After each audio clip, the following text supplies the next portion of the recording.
Good morning, स्वागत है आपका फिट इंडिया के सुपरहिट बुलेटिन में। मैं हूं आपके साथ श्वेता श्रीवास्तव और आपके साथ मैं हूं दीपिका यादव। तो हर रोज की तरह एक बार फिर से हम दोनों आपके लिए खबरों का फुल डोज लेकर आए हैं। यानी इस बुलेटिन को आपने देख लिया तो पूरा दिन हर खबर से आप हो जाएंगे बिल्कुल अपडेट। बिल्कुल, इस बुलेटिन से आप लोगों को उम्मीद भी काफी होती है क्योंकि पूरा इन्फॉर्मेशन से भरपूर ये बुलेटिन है। आपके देश, राज्य, आपके शहर की हर खबर हम आप तक पहुंचाएंगे और विदेश की भी बात करेंगे। तो चलिए शुरू करते हैं खबरों का ये सुपर डोज।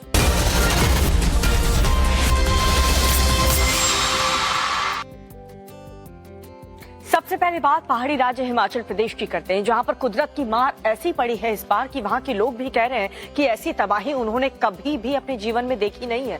इस बार जो बाढ़ बारिश आई है, जो तबाही हिमाचल प्रदेश में आई है, उसने पूरे हिमाचल की रंग रूप ही बदल कर रख दिया है। और पिछले 100 सालों का रिकॉर्ड टूट गया है। घर, मकान, दुकान सब कुछ तिनके की तरह पानी में समाता हुआ नजर आ रहा है।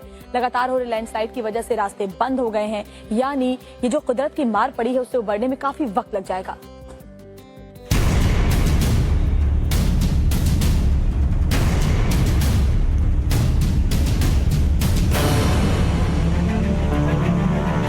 हिमाचल प्रदेश में बाढ़ और बारिश से नॉन-स्टॉप तबाही मची है। पहाड़ तोड़ बारिश की मार से हिमाचल कराह रहा है। हर तरफ मलबा और कीचड़ है। सड़कों पर चट्टानों का कब्जा है, जिससे लोगों की कनेक्टिविटी कट गई है। मूसलाधार बारिश के बाद जगह जगह हुए लैंडस्लाइड से सड़कें बंद हैं। लोगों का जनजीवन अस्त व्यस्त हो चुका है।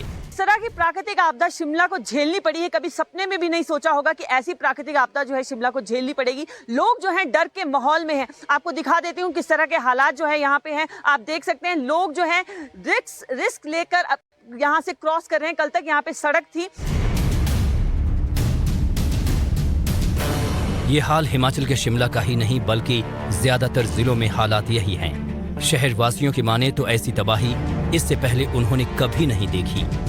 देखो, इस तरह की आपदा हमने आज तक कभी देखी नहीं है। लगभग 50 साल उम्र हमारी भी हो गई है। इस बार नुकसान बहुत ज़्यादा हुआ है और ये पूरे रास्ते लैंडस्लाइड होके बंद है। बहुत ऊपर से ये गिर के आया लैंडस्लाइड। बताया जा रहा है कि पहाड़ से आए इसी सैलाब ने शिव मंदिर को तबाह कर दिया और 20 से ज्यादा लोग मलबे में दफन हो गए। पहाड़ तोड़ सैलाब का ये वीडियो बेहद खौफनाक है।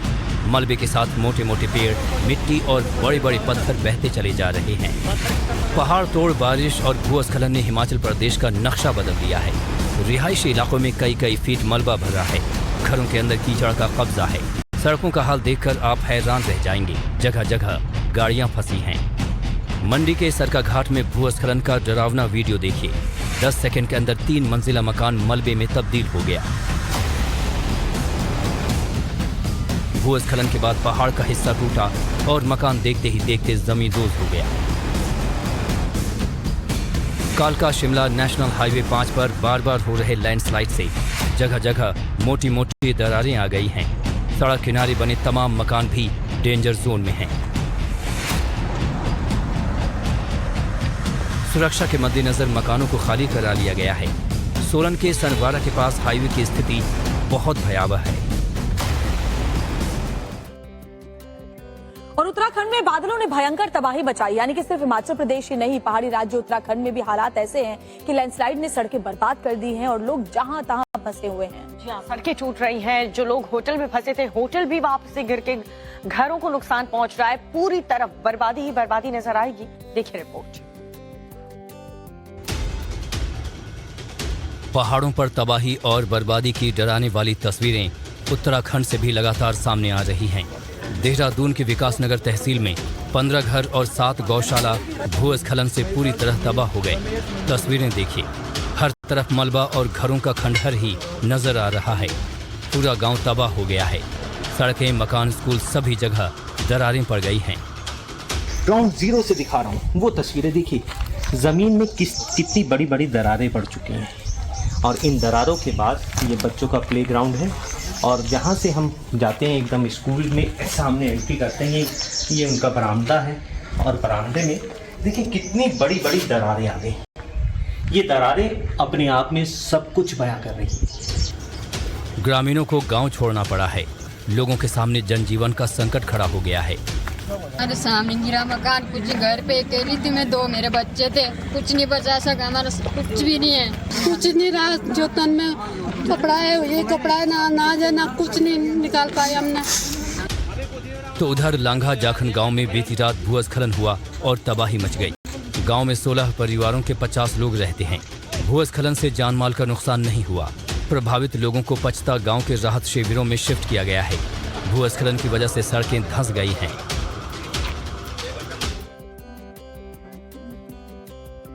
अब बात करते हैं पंजाब की, जहां पर फिर से सैलाब ने दस्तक दी है। गांव के गांव पानी में डूब चुके हैं। तो ऐसा नहीं है कि सिर्फ पहाड़ी इलाके ही बाढ़ और बारिश की बर्बादी झेल रहे हैं, मैदानी इलाकों में भी उसका असर दिखाई दे रहा है। रिपोर्ट देखिए वहां की आप। हिमाचल प्रदेश में मची बादल फाड़ तबाही का असर पंजाब में भी दिख रहा है। पंजाब में ब्यास और सतलुज नदी उफान पर हैं और होशियारपुर, गुरदासपुर और रूपनगर में तबाही मचा रही हैं। भाखड़ा, नागल और पोंग डैम से पानी छोड़े जाने से दोनों नदियां कहर बरपा रही हैं। तीनों जिलों के सैकड़ों गांव में पानी घुस गया है। तस्वीरें पंजाब के गुरदासपुर इलाके की हैं, जहां पानी का कब्जा ऐसा है कि हजारों घर डूब गए हैं। लोगों को घरों से बाहर निकलने से पहले कई बार सोचना पड़ रहा है। फिरोजपुर जिले में भी सतलुज नदी का पानी लगातार बढ़ता जा रहा है, जिससे कई गांव पानी की चपेट में आ चुके हैं, जिसके बाद बीएसएफ ने गांव में रेस्क्यू ऑपरेशन शुरू कर दिया है। हम लोग अपनी बोट उनको प्रोवाइड करते हैं और रेस्क्यू के लिए जो भी सर जैसे रेस्क्यू कर रहे हैं, अभी प्रशासन भी लगा हुआ है, तो बीएसएफ भी लगी हुई है। तो गांव में जो लोग फंसे हुए हैं, क्या बीएसएफ की तरफ से भी जान के उनको बाहर निकालने की? हाँ, बाहर हमारी बोट जाती है, हमारे लोग जाते हैं, उनको निकाल करके सेफ जगह पहुंचाते हैं। ये तो हमारी प्राइम ड्यूटी है। तो उधर जिला तरन के हकला खडूर साहिब के ब्यास दरिया के साथ लगते गाँव में जलस्तर बढ़ने से हालात बिगड़े हुए हैं। इन इलाकों में प्रशासन राहत और बचाव कार्य चला रहा है। पंजाब के रूपनगर की तस्वीरें देखिए। आनंदपुर साहिब के पास सतलुज नदी का उफान तबाही मचा रहा है। सैकड़ों एकड़ खड़ी फसल डूब गई हैं। कई गांवों का संपर्क टूट गया है। सड़कों पर सैलाब बह रहा है। भाखड़ा डैम से पानी छोड़े जाने के बाद हालात बेहद खराब हो गए हैं। गांव में कई फीट पानी भर गया है। रूपनगर में हूँ, श्री आनंदपुर साहिब के पास, और आप देखिए यहाँ पर तमाम जो लिंक रोड्स हैं वो टूट गए हैं और सड़कों के ऊपर से पानी बहुत तेज गति से बह रहा है।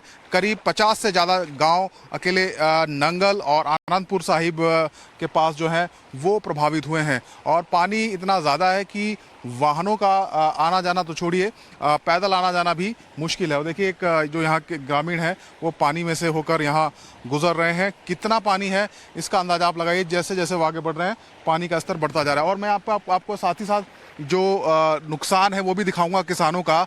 जलमग्न हो गया है पूरा इलाका, जहाँ तक नज़र जाती है वहाँ तक सिर्फ और सिर्फ पानी पानी नज़र आता है। इस वक्त धान की फसल खेतों में खड़ी है, मक्की की फसल भी है और उससे जो जल भरा हुआ है उससे इन फसलों को भी काफ़ी नुकसान हुआ है। रूपनगर के 50 से ज्यादा गांव सतलुज के सैलाब की चपेट में हैं। फसलें बर्बाद हो रही हैं। खेतों में कमर तक पानी भर गया है। सड़कों से पैदल गुजरना भी मुश्किल है। गांव की गलियां डूब गई हैं। घर वीरान हो गए हैं। लोग अपने घर छोड़कर सुरक्षित स्थानों पर चले गए हैं।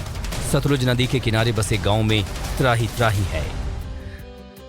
और चलिए आपको तस्वीर पंजाब के होशियारपुर की दिखा देते हैं, क्योंकि यहाँ भी ज्यादातर ऐसे निचले इलाके हैं जहाँ जलभराव की स्थिति है और लोगों की जिंदगी मुश्किल हो चली है। और बाढ़ में होशियारपुर के बीच ऐसी एक तस्वीर सामने आई है जहाँ जिसमें श्री गुरु ग्रंथ साहिब को बाढ़ प्रभावित इलाके से एक सुरक्षित जगह पर लेकर जाया जा रहा है। पंजाब में सैलाब की मार से तबाही ज्यादातर जिलों में जारी है। कहीं खड़ी फसल ही बर्बाद हो चुकी है तो कहीं घरों में पानी का ऐसा कब्जा है कि गांव के गांव खाली करा दिए गए हैं। इसी बीच पंजाब के होशियारपुर से एक ऐसी तस्वीर सामने आई है जिसने सबको भावुक कर दिया है। होशियारपुर के ग्रामीण इलाके पूरी तरह से जलमग्न हो चुके हैं। इसी बीच सामने आई ये तस्वीरें देखिए। चारों तरफ से सैलाब से घिरे गांव अब्दुल्लापुर के गुरुद्वारा में मौजूद गुरु ग्रंथ साहिब के 2 पवन स्वरूपों को सम्मान और सत्कार के साथ मियानी और अब्दुल्लापुर गांव के लोगों ने नाव के सहारे सुरक्षित स्थान पर पहुंचाया। गुरु ग्रंथ साहिब को नजदीकी गांव मियानी के गुरुद्वारा सुशोभित किया गया। इसका एक वीडियो भी सामने आया है जहां गुरु ग्रंथ साहिब को ग्रामीण बड़ी सुरक्षा के साथ ले जाते हुए नजर आए। होशियारपुर जिले के ये हालात पोंग डैम से छोड़े गए पानी के कारण ब्यास नदी का जलस्तर बढ़ने के बाद हुए हैं। पानी का स्तर लगातार बढ़ने से इलाके के कई गांव के अब्दुल्लापुर, गांदुबाल, मोगा, मधुबाल, मेगामियानी, रडामांड और टहले क्षेत्र में हालात बेहद खराब हैं।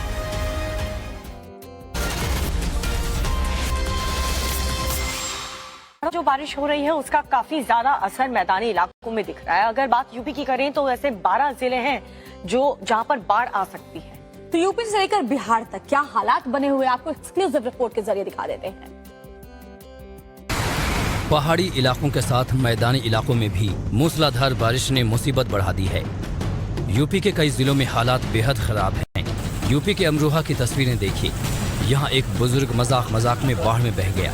जंगल में बाढ़ का पानी तेज रफ्तार से बह रहा है। बुजुर्ग ने सड़क पार करने की कोशिश की और खुद को संभाल नहीं पाए। बाद में मुश्किल से तैरकर उसने अपनी जान बचाई। लखीमपुर खीरी में शारदा नदी तबाही मचा रही है। नेपाल से छोड़े गए पानी की वजह से नदी उफान पर है और 5 तहसीलों के दर्जनों गांव को डुबो रही है। बिजवा विकास खंड में हालात बद से बदतर हो चुके हैं। मुश्किलें, दिक्कतें, संघर्ष कोई एक दिन का हो तो सह भी लिया जाए, लेकिन यहाँ तो कहानी हर साल की है और कोई एक दिन की नहीं बल्कि महीनों की है। इस गांव में तकरीबन 500 की आबादी है, लेकिन ज्यादातर परिवारों के घर ऐसे ही पानी में डूबे हुए हैं। ये कलावती जी हैं, अकेली यहाँ पर रहती है। माता जी राम राम। राम राम भैया राम। परेशान है आप? परेशान है नहीं है भैया, तो क्या करिए। पूरा घर देख रहे हैं, पूरा पानी में है आपका पूरा घर। अब तो देख लो देखो कैसे फिर रहती हैं आप? कैसे रही तब तेरे सब बोलते हैं ये है तेरा बंगलम पर। डर नहीं लगता कि पानी बढ़ जाएगा तो दिक्कत होगी? दिक्कतें हो तो फिर क्या करी बात। तो उधर बिहार में सैलाब की मार जारी है। नदी नाले उफान पर हैं। कई जिलों में पानी का कब्जा ऐसा हुआ है कि गांव शहर सब कुछ जलमग्न है। सुपौल जिले में कोसी नदी कोहराम मचा रही है। यहाँ 100 से ज्यादा गांव बाढ़ की चपेट में हैं। गांव का संपर्क जिला मुख्यालय से टूट गया है। लोग अपनी जान बचाने की जद्दोजहद में जुटे हैं। किस तरह से ये जो घर है, सभी घर किस तरह से कट चुके हैं। आप तस्वीर देखिए कि किस तरह पानी के बीच टापू नुमा ये तमाम जो घर है वो बन चुका है। किसी तरह लोग इसमें रह रहे हैं और इसी नाव के सहारे वो अपने घरों से निकलते हैं। सामान कुछ भी लेना है तो इसी नाव का एक सहारा है इन लोगों को, और इसी के सहारे ये लोग चल रहे हैं। और कई गांव में कई घर है और तमाम जगहों पर हम जा रहे हैं और लोगों को देखिए किस तरह से लोग इसी तरह घरों में कैद हो चुके हैं। क्योंकि जिस तरह से कोसी का बहाव है, जिस तरह से कोसी में बाढ़ आई है, जलस्तर बढ़ा है और खास करके नेपाल से जब पानी छोड़ा जाता है तभी जाकर कोसी जो है वो इस विकराल रूप में आती है कि गांव के गांव जो है उसका वो प्रभावित होता है। कई लोगों की इसमें जान भी जाती है नाव पलटने से, और उसके अलावा भी कई तरह की बीमारियां जो है वो इस बाढ़ की वजह से फैलता है। तो ये तमाम जो तस्वीर है वो हम आपको ग्राउंड जीरो से दिखा रहे हैं कि किस तरह से बिहार में हालात है बाढ़ के। और खास करके सुपौल जिला जो कि कोसी से सटा हुआ ये पूरा इलाका है, कोसी कमिश्नरी के अंदर ही ये तमाम जो जिले हैं वो आते हैं, सहरसा, मधेपुरा, सुपौल, इस तरह के जिले। और यहाँ पर किस तरह से कोसी जो है वो अपने रौद्र रूप में है और घरों के बाहर किस तरह से देखिए जल भराव है। और सिर्फ देश में ही नहीं, विदेश हम अपने दर्शकों को कहते हैं कि आप गुस्सा ना करें। सुबह सुबह जब आप उठते हैं खबरों के साथ थोड़ी सी एक्सरसाइज जरूर करें, क्योंकि गुस्से की वजह से कई बार इतनी बड़ी मुश्किल हो जाती है कि लोगों की जान पर भी बनाती है। अब बात महाराष्ट्र की करें तो रेलवे ट्रैक पर एक शख्स बीच में आ गया, चलती ट्रेन के बीच, और उसकी मौत हो गई। ये हादसा कैसे हुआ, ये शख्स वहां पर कैसे गिरा, ये सब कुछ जानने के लिए इस रिपोर्ट को देखिए। मुंबई के सायन रेलवे स्टेशन से हैरान करने वाली तस्वीर सामने आई है। यहाँ किसी बात को लेकर एक पति पत्नी का एक शख्स से विवाद हो गया। झगड़ा इतना बढ़ गया कि नौबत मारपीट तक आ गई। पहले इस तस्वीर को देखिए। पति पत्नी स्टेशन पर भीड़ के बीच खड़े नजर आ रहे हैं। थोड़ी देर बाद ये महिला आगे की तरफ बढ़ती है। इस दौरान एक शख्स सामान लिए महिला से टकरा जाता है। देखते ही देखते महिला छाते से इस शख्स की पिटाई शुरू कर देती है। पीछे से महिला का पति भी आ जाता है और टकराने वाले शख्स के मुंह पर थप्पड़ जड़ देता है। थप्पड़ लगते ही यह शख्स रेलवे ट्रैक पर गिर पड़ता है। दोनों पति पत्नी घबरा जाते हैं। छाता दिखाकर महिला ट्रेन रोकने की कोशिश करती नजर आ रही है, लेकिन ट्रेन का एकदम से रुकना शायद संभव नहीं था। अगले कुछ सेकंड में ट्रेन ट्रैक पर गिरे शख्स को रौंदते हुए आगे निकल जाती है और इस शख्स की मौत हो जाती है। मरने वाले शख्स की पहचान दिनेश राठौड़ के रूप में हुई। जो कि MSRTC यानी महाराष्ट्र राज्य सड़क परिवहन निगम में कर्मचारी थे। घटना की जानकारी मिलने के बाद GRP ने गैर इरादतन हत्या का मामला दर्ज करते हुए आरोपी महिला शीला और उसके पति अविनाश माने को गिरफ्तार कर लिया है। और अब खबर राजस्थान से है। राजस्थान के बारां में जमकर के बवाल देखने को मिला है। लेकिन इस बवाल की वजह क्या थी और उसके बाद कैसे ये बवाल शांत हुआ या अभी कैसे हालात हैं, ये सब कुछ इस रिपोर्ट में देखिए। आसमान में उठता काला धुआं, लाठी डंडे लहराते लोग, मौके पर अफरा तफरी और हंगामा, बवाल और आगजनी। राजस्थान के बारां में हंगामा और आगजनी देखने को मिल रही है। लोग सड़कों पर उतरे हैं, जमकर बवाल किया जा रहा है। गुस्साई भीड़ ने परिवहन की बस को आग के हवाले कर दिया। अटरू इलाके के गांव घाट और बम्बूरी गांव में तनाव के हालात बने हुए हैं। जिले के झारखंड गांव में हत्याकांड को लेकर गुस्सा दिखाई दे रहा है। दिनेश झारखंड गांव के ही रहने वाले थे। यहां गुस्साई मीणा समाज के लोग सड़कों पर उतरे और जमकर हंगामा और आगजनी की। तनाव को देखते हुए अटरू के कई गांवों में भारी पुलिस बल को तैनात किया गया है। दरअसल कांग्रेस नेता दिनेश मीणा पर जानलेवा हमला हुआ था, जिसके बाद उन्हें अस्पताल में इलाज के लिए भर्ती करवाया गया, लेकिन बुधवार को जयपुर के अस्पताल में उनकी मौत हो गई। इसके बाद दिनेश मीणा के समर्थक सड़कों पर उतरे और जमकर हंगामा किया। बाढ़ विकराल मैदान बेहाल। आपको दिखाएंगे खबरें बिल्कुल झटपट अंदाज में 7:27 पर। फिलहाल मेरठ में क्या हुआ, दो गुटों के बीच क्यों ऐसी झड़प हुई कि नौबत यहां तक आ गई कि पुलिस को बुलाना पड़ा। जहां मारपीट हुई, फायरिंग हुई, उसके बाद पुलिस ने क्या कार्रवाई की वो दिखाते हैं आपको अब। यूपी के मेरठ में जमकर बवाल देखने को मिला। दो पक्षों में हुआ आपसी विवाद गोलीबारी तक जा पहुंचा। अब इस तस्वीर को देखिए। एक शख्स छत पर तमंचा लिए फायरिंग करता दिखाई दे रहा है। नीचे से ईंट पत्थर बरसाए जा रहे हैं। कुछ लोग मोबाइल पर वीडियो बनाते नजर आ रहे हैं। एक पक्ष की तरफ से पथराव किया जा रहा है, दूसरे पक्ष की तरफ से फायरिंग की जा रही है। मेरठ से सामने आई एक और तस्वीर देखिए। दोनों गुटों के लोग आपस में मारपीट करते नजर आ रहे हैं। जमकर लात घूंसे चलाए जा रहे हैं। आसपास खड़ी भीड़ तमाशबीन बनी हुई है। कोई झगड़े को रोकने की कोशिश नहीं कर रहा है। पुलिस दोनों पक्षों के खिलाफ मामला दर्ज कर कार्रवाई को अंजाम दिया है। एक गांव है, वहां पर दो पक्षों में झगड़ा हो गया था, जिसमें एक पक्ष ने पथराव किया, फिर दूसरे पक्ष ने फायरिंग की। तो जिसने फायरिंग की है उसको भी गिरफ्तार किया गया। पथराव करने वाले दो व्यक्तियों को गिरफ्तार किया गया है। इसकी गिरफ्तारी के प्रयास जारी हैं। इसमें कुल 3 व्यक्तियों को गिरफ्तार किया गया है। पुलिस की तरफ से मुकदमा दर्ज किया गया है और जो गिरफ्तार हैं उनको विधिक कार्रवाई करते हुए जेल भेजा जा रहा है। बाकी अन्य घटना में शामिल लोग और इनकी पूरी तहकीकात जांच करके इन पर विधिक कार्रवाई की जाएगी। फिलहाल इलाके में हालात को देखते हुए पुलिस बल की तैनाती की गई है। और चलिए अब बात करते हैं उत्तर प्रदेश की, जहां पर यूपी पुलिस ने एक बड़ी आतंकी साजिश को नाकाम किया है। एक संदिग्ध आतंकी को यूपी के शामली से पकड़ा है पुलिस ने। और इस आतंकी का पाकिस्तान कनेक्शन क्या सामने आया है, क्या एक्शन हुआ है इस पर, ये इस रिपोर्ट में देखिए आप। यूपी में बड़ी आतंकी साजिश का पर्दाफाश हुआ है। मेरठ STF ने यूपी के ही शामली से आतंकी गतिविधियों में शामिल एक आरोपी को गिरफ्तार किया है। कलीम 3 दिन पहले ही पाकिस्तान की जेल से रिहा होकर शामली पहुंचा था। आरोप है कि कलीम आतंकी संगठन ISI के संपर्क में था और भारत में हथियार जुटाकर बड़ी आतंकी घटना को अंजाम देने की फिराक में था। कलीम से जो 2 फ़ोन बरामद हुए हैं, जिसमें उसके भाई तहसीन की जो है वो चैट्स हैं कुछ मोबाइल नंबर्स से, जो कलीम के मोबाइल से एक्टिवेट हुए थे, लेकिन वो वर्तमान में पाकिस्तान में के IP एड्रेस पर एक्टिव हैं और उनसे जो है चैट्स हो रही हैं। तो इससे जो है यह जानकारी मिली है कि वह जो है षड्यंत्रकारी गतिविधियों में संलिप्त था। आरोपी युवक के पास से 2 मोबाइल फोन, उर्दू में लिखे 5 संदिग्ध पेपर और अन्य संदिग्ध सामान बरामद किया गया है। इस मामले में कलीम का भाई तहसीन और सहारनपुर निवासी यूसुफ नाम का युवक फरार है। ये कलीम को फर्जी ID पर मोबाइल के सिम मुहैया करवाता था। यहाँ के जो है फोटोग्राफ्स वगैरह भी उसने भेजे हैं, कुछ ऑब्जेक्शनेबल मटेरियल, और ये 2 मोबाइल फ़ोन्स फिलहाल उससे बरामद हुए हैं। और कलीम, उसके भाई तहसीन और एक अन्य व्यक्ति जो सहारनपुर का रहने वाला है, यूसुफ शमसी, जिससे लोग सिम प्राप्त करते थे, उसके विरुद्ध भी सुसंगत धाराओं में अभियोग पंजीकृत किया गया है। जुलाई 2022 में पाकिस्तान के अटारी बॉर्डर पर पाकिस्तान की सुरक्षा एजेंसियों ने अवैध हथियारों की खरीद फरोख्त के मामले में कलीम और उनके माता पिता को गिरफ्तार किया था। कलीम पाकिस्तान की जेल में 13 महीनों तक रहा। कोर्ट ने कलीम और उसके माता पिता को आरोप सिद्ध नहीं होने पर पाकिस्तान की जेल से रिहा कर दिया था। कलीम पिछले कुछ सालों में 3 बार पाकिस्तान जा चुका है, जहाँ पर उसकी बुआ रहती है। फिलहाल पुलिस दोनों आरोपियों की तलाश कर रही है और कलीम से पूछताछ जारी है।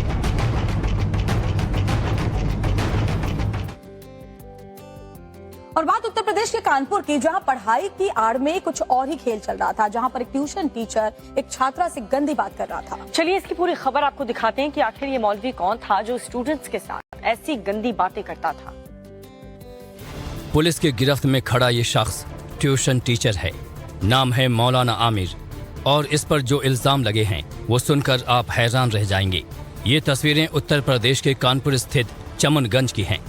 पुलिस ने जिस मौलाना को गिरफ्तार किया है उस पर आरोप है कि इसने 9 साल की मासूम को अश्लील वीडियो दिखाया और उसके साथ छेड़छाड़ की हरकत की।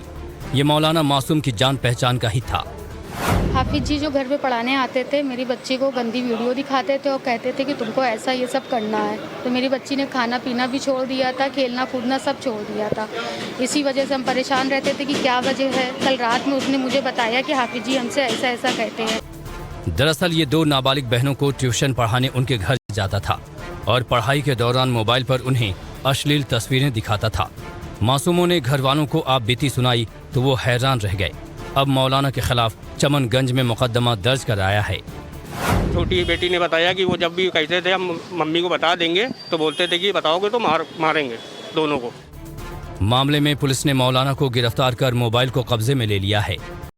पूछताछ की जा रही है। मोबाइल को रिकवर किया गया है, सीज किया गया है, मोबाइल चेक किया जा रहा है और ये पूरा मुकदमा 354D और 11/12 पॉस्को एक्ट के तहत दर्ज किया गया है। पुलिस की पूछताछ में पता चला कि मासूम बच्चियों को ट्यूशन पढ़ा रहा मौलाना खुद सिर्फ 5वीं तक पढ़ा हुआ है। ऐसे में आप खुद समझ रहे होंगे कि वो मासूमों को क्या शिक्षा दे रहा होगा। और बात यूपी में राजधानी लखनऊ की करते हैं, जहां पर एक महिला की हत्या कर दी गई। हत्या की वजह क्या रही ये तो अभी तक फिलहाल साफ नहीं हो पाया। हालांकि हैरानी की बात यह है कि जो आरोपी है उसने खुद जाकर पुलिस के सामने सरेंडर किया, लेकिन वजह क्या रही इस हत्या की और उसके बाद क्या एक्शन हुआ, इस रिपोर्ट में। यूपी की राजधानी लखनऊ में हत्या की एक सनसनीखेज वारदात सामने आई है। यहाँ सुशांत गोल्फ सिटी इलाके में महिला की गोली मारकर हत्या कर दी गई। मृतक महिला का नाम रिया बताया जा रहा है, जो कि पैराडाइज क्रिस्टल अपार्टमेंट के फ्लैट नंबर 203 में रहती थी। इस घटना के बाद इलाके में सनसनी फैल गई। जिस महिला की हत्या की गई वो तलाकशुदा थी। हत्या को अंजाम देने वाले आरोपी का नाम ऋषभ बताया जा रहा है, जो कि कृष्णा नगर का रहने वाला है। हत्या की वारदात को अंजाम देने के बाद आरोपी ऋषभ ने पुलिस के सामने सरेंडर कर दिया। आरोपी ने हत्या क्यों की इसकी वजह अभी तक साफ नहीं हो सकी है। फिलहाल पुलिस ने शव को कब्जे में लेकर जांच पड़ताल शुरू कर दी है। और यहाँ पर बहुत छोटे से ब्रेक के बाद स्वागत है आपका। चलिए एक दिलचस्प बात आपको बताते हैं, क्योंकि सचिन सीमा और मिथिलेश भाटी के बीच छिड़ी जंग बेहद दिलचस्प होती जा रही है। पहले जो सीमा के वकील हैं उन्होंने मिथिलेश के खिलाफ कार्रवाई की बात कही, तो अब कई बड़े वकील हैं जो मिथिलेश के समर्थन में आ गए हैं। यानी कि तू डाल डाल तो मैं पात पात। अब वकीलों ने मिथिलेश को क्या आश्वासन, क्या भरोसा दिया है वो भी सुनिए। वकीलों की ये फौज मिथिलेश भाटी के समर्थन में पहुंची है। वकीलों की इस फौज में कुछ दिल्ली हाई कोर्ट के वकील हैं तो कुछ गौतम बुद्ध नगर जिला कोर्ट के। मतलब ये कि सीमा और मिथिलेश के बीच शुरू हुई कानूनी लड़ाई अब बेहद दिलचस्प होने वाली है, क्योंकि इतनी बड़ी तादाद में वकीलों के समर्थन मिलने से अब मिथिलेश भी काफी कॉन्फिडेंट लगने लगी हैं। सुनिए अब वो क्या कह रही हैं। बाकी यही है, नोटिस वगैरह हमको को मिला नहीं है, तो उसी के बारे में बात है। जब नोटिस आएगा तो उसके बाद देखते हैं क्या करते हैं। अब नोटिस मिलेगा जब ही तो किसी बात पे चर्चा होगी। पहले नोटिस तो आने दो, देखने तो दो कि नोटिस में है क्या, उसके बाद ही तो कुछ करेंगे ना। दरअसल करीब 10 वकील रबुपुरा पहुंचकर मिथिलेश भाटी से मुलाकात की। इस दौरान मिथिलेश के वकीलों ने साफ किया कि अगर सीमा सचिन के वकील एपी सिंह की ओर से किसी तरह का नोटिस भेजा जाता है तो वो मिथिलेश का केस फ्री में लड़ेंगे। घंटे के अंदर अंदर एपी सिंह साहब को दे देंगे, सचिन मीना को दे देंगे, सीमा को दे देंगे। अगर आपके पास कोई नोटिस हो तो अभी हमें जवाब दें और कल 12 बजे तक आपको उस नोटिस का जवाब दे दिया जाएगा। मेरे क्लाइंट को किसी भी तरह से एक्सटॉर्ट ना करें वो लोग। दरअसल सीमा हैदर और सचिन की लव स्टोरी को लेकर मिथिलेश भाटी ने एक बयान दिया था, जिसमें मिथिलेश भाटी ने सचिन को लप्पू और झिंगूर सा कहा था। मिथिलेश भाटी के बयान का ये वीडियो पिछले दिनों सोशल मीडिया पर खूब वायरल हुआ, जिसके बाद मिथिलेश के इस बयान को लेकर सीमा सचिन के वकील एपी सिंह की ओर से नोटिस भेजने की बात कही गई थी। कुछ और रिपोर्ट्स आपको दिखाएं उससे पहले एक नजर इस वक्त की टॉप हेडलाइंस पर।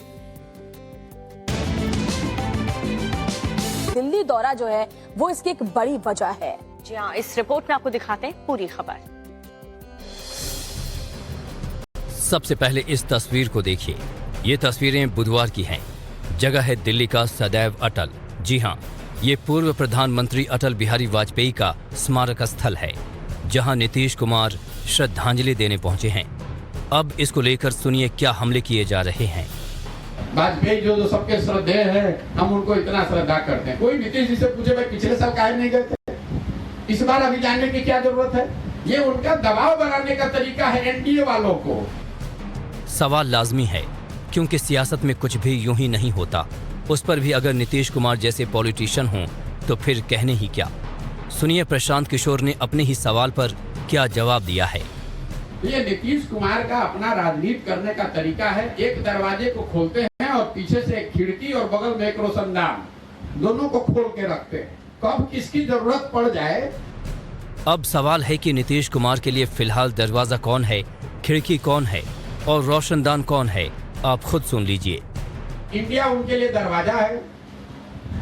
खिड़की जो आप ये देख रहे हैं वो है हरिवंश जी, जिनके माध्यम से भाजपा से उनका संपर्क बना हुआ है। जन सुराज पद यात्रा के दौरान जनता के बीच राज्य और केंद्र सरकार की नाकामी को उजागर कर रहे प्रशांत किशोर ने एक बार फिर जेडीयू और मुख्यमंत्री नीतीश कुमार पर जोरदार हमला बोला है। और सुनिए लोकसभा चुनाव को लेकर क्या दावे किए हैं। लाइए आज लिख कर दे देता हूँ, नीतीश कुमार को जदयू का 5 सीट बिहार में नहीं आने वाला है, चाहे जो कर ले। हालांकि दिल्ली से पटना लौटे नीतीश कुमार ने अटल जी को श्रद्धांजलि देने के मामले को बेहद निजी बताया। तो उनके साथ ही थे, कितना अच्छा काम किए। अब उसके बाद तो उनसे जो हमारा रिश्ता हमको भी भूल सकते हैं। आज जितना मानते थे, कितना ध्यान करते थे। दरअसल लोकसभा चुनाव की उल्टी गिनती शुरू हो गई है और इस बार प्रशांत किशोर नीतीश कुमार को चुनौती दे रहे हैं। यही वजह है कि नीतीश के विकल्प वाली राजनीति पर हमले हो रहे हैं। और अब खबर राजस्थान के दौसा की करते हैं, जो कि वीडियो काफी वायरल हो रहा है। इस वीडियो में हम आपको दिखाएंगे जो शख्स बंधा हुआ है वो एक पुलिस कांस्टेबल है, जिसे एक खाट से बांध दिया गया है। अब सवाल है कि पुलिस कांस्टेबल को चारपाई से बांधा क्यों गया और इस मामले ने इतना तूल क्यों पकड़ा। ये सब कुछ जानने के लिए इस रिपोर्ट पर नजर डालिए आप। जिनको आप चारपाई पर बंधे देख रहे हैं, ये हैं खाकीधारी। लोगों को सुरक्षा देना ही है इनकी जिम्मेदारी। लेकिन इन पर जो आरोप लगे हैं वो बेहद संगीन हैं। इन पर रेप के आरोप लगे हैं और स्थानीय लोगों ने इन्हें रंगे हाथ पकड़े जाने का दावा किया है। वारदात के दौरान लोगों ने कांस्टेबल को पकड़ लिया और फिर उसे बांधकर जमकर पिटाई की, जिसका वीडियो सोशल मीडिया पर वायरल हो रहा है। आरोपी कांस्टेबल महेश गुर्जर दौसा के सिकंदरा थाने में तैनात है। बता दें कि मामला 15 अगस्त का है और केस 17 अगस्त को दर्ज किया गया। अब इस मामले में कार्रवाई भी हुई है, लेकिन पहले घटना को जान लीजिए। जानकारी के अनुसार पीड़िता ने पुलिस को बताया कि 15 अगस्त की रात करीब 1:30 बजे जब ये वर्दीधारी जबरन एक घर में घुस गया और जबरदस्ती की। महिला की आवाज सुनकर आसपास के लोग आ गए और उन्होंने आरोपी को पकड़ लिया। बाद में स्थानीय थाने के लोग मौके पर पहुंचे और आरोपी कांस्टेबल महेश गुर्जर को अपने साथ ले गए। अब पुलिस ने पीड़िता की शिकायत पर आरोपी कांस्टेबल के खिलाफ केस दर्ज कर मामले की जांच शुरू कर दी है। वहीं केस दर्ज करने में हुई देरी के मामले में बसवा थाने का एसएचओ रामनिवास मीणा को सस्पेंड कर दिया गया है।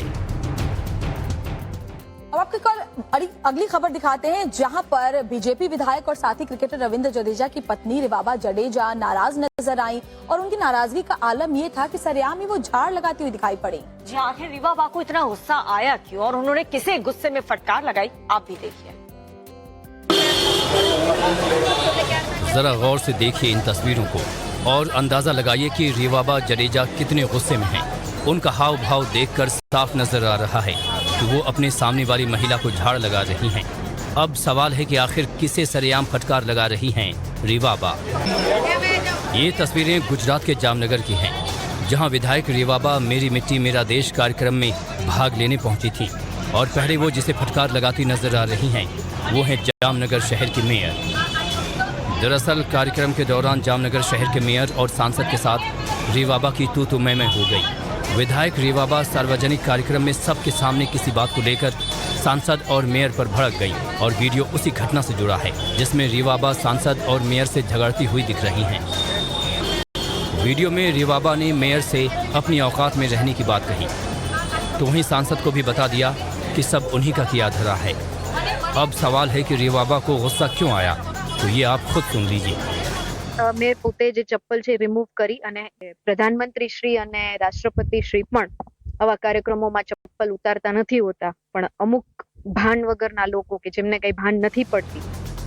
दरअसल गुजरात के जामनगर शहर में मेरी मिट्टी मेरा देश कार्यक्रम का आयोजन हुआ, जिसमें शहर की MP, MLA और मेयर सभी शामिल हुई। श्रद्धांजलि देने के दौरान रिवाबा ने अपनी चप्पल उतार दी। इस पर MP पूनम मैडम ने टिप्पणी कर दी, जिसके बाद रिवाबा जडेजा की शहर के मेयर और सांसद के साथ तू मैं हो गई। और आगे आपको दिखाएंगे फ्रेश एंड फास्ट। लेकिन यहाँ पर एक बहुत छोटी सी ब्रेक